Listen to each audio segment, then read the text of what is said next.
Welcome back to Survival Logic. Before we dive in, I want you to pause for a moment and think about the men who faced winters so merciless that even the simplest task became a fight for life.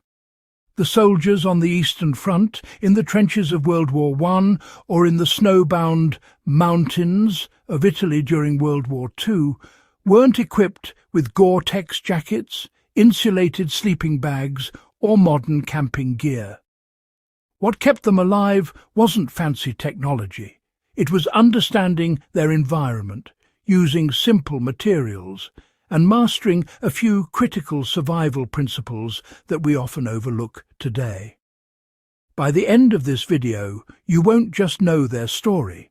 You'll have practical survival knowledge you can use in the modern world, from backcountry expeditions to emergency scenarios. So right now, hit that like button, share this with a fellow history enthusiast or survivalist, comment your thoughts below, and subscribe to Survival Logic so you never miss the practical lessons history teaches us. Now, let's get into the skills that saved lives.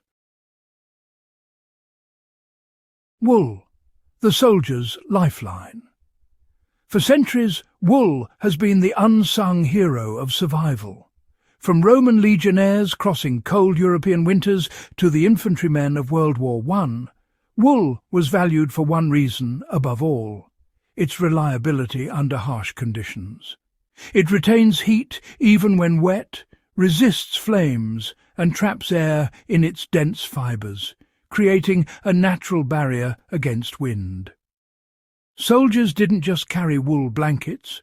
They carried knowledge passed down through generations, a practical understanding of how to stay alive when temperatures dropped below freezing.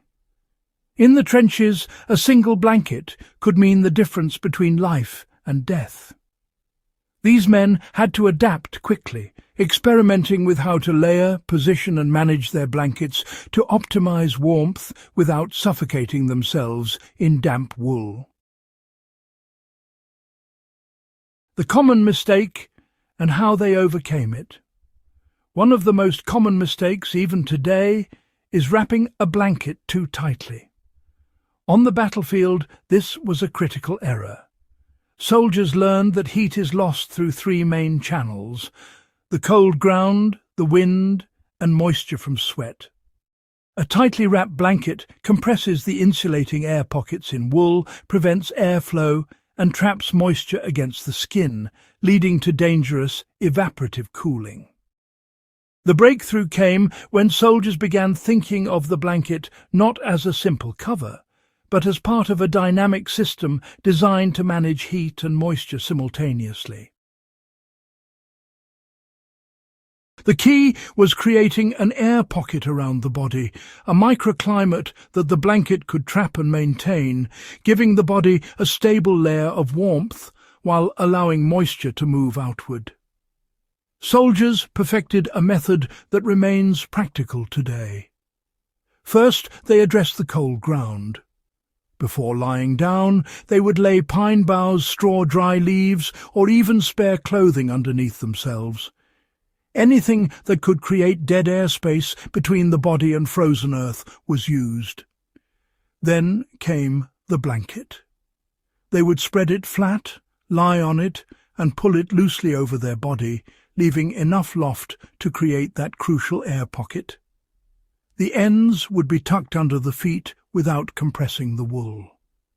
In extremely cold conditions, a second layer might be added for extra insulation and protection. The final element was the outer shell, an oilcloth canvas poncho, or even scavenged newspaper. This rudimentary vapor barrier blocked wind, prevented convection, and allowed moisture to condense on the outside rather than inside the blanket. Soldiers described waking with frost on the exterior while their inner layers remained dry and functional, demonstrating a primitive yet highly effective survival system long before modern bivouac sacks or thermal liners existed. This system is timeless because it works with fundamental principles of heat transfer, not gadgets. Whether you are caught in a winter storm, facing a blackout, or camping in the backcountry, the same concepts apply. Begin with a high wool content blanket, ideally 80% or more. Always insulate from the ground, using whatever materials are available. Wrap yourself loosely to maintain air pockets and create a windproof barrier over the top. Even in modern terms, this is the same principle used in emergency blankets, layered sleeping systems, and insulated bivy sacks. Soldiers didn't rely on gear. They relied on understanding physics and their environment. That mindset is more valuable today than any expensive equipment. From the battlefield to your survival kit. The ingenuity of frontline soldiers directly influenced modern survival strategies. Military quartermasters and civilian outfitters studied these field-expedient methods and incorporated the same principles into layered sleep systems, waterproof liners, and insulation strategies used today. Every time you use a wool blanket or an emergency bivy, you are participating in a centuries-old tradition of survival wisdom. The lesson is clear. The most effective survival strategies are often the simplest, built on understanding your environment, observing patterns, and making the materials you have work for you. Soldiers didn't need high-tech solutions. They needed knowledge, observation, and the discipline to apply it consistently under extreme pressure. The lessons of history are evergreen. The survival strategies perfected in the trenches and mountains of past wars remain valuable today, offering practical solutions in extreme conditions. By studying these methods, we not only honor the ingenuity and resilience of those who came before us, but also equip ourselves with skills that work in any emergency.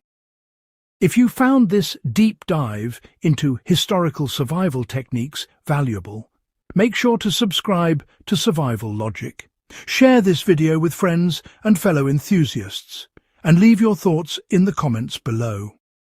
Every view, share, and comment helps keep these forgotten skills alive. Remember, survival isn't just about gear. It's about knowledge, adaptation, and the lessons we carry forward from the past. Stay prepared, stay vigilant, and never stop learning from history.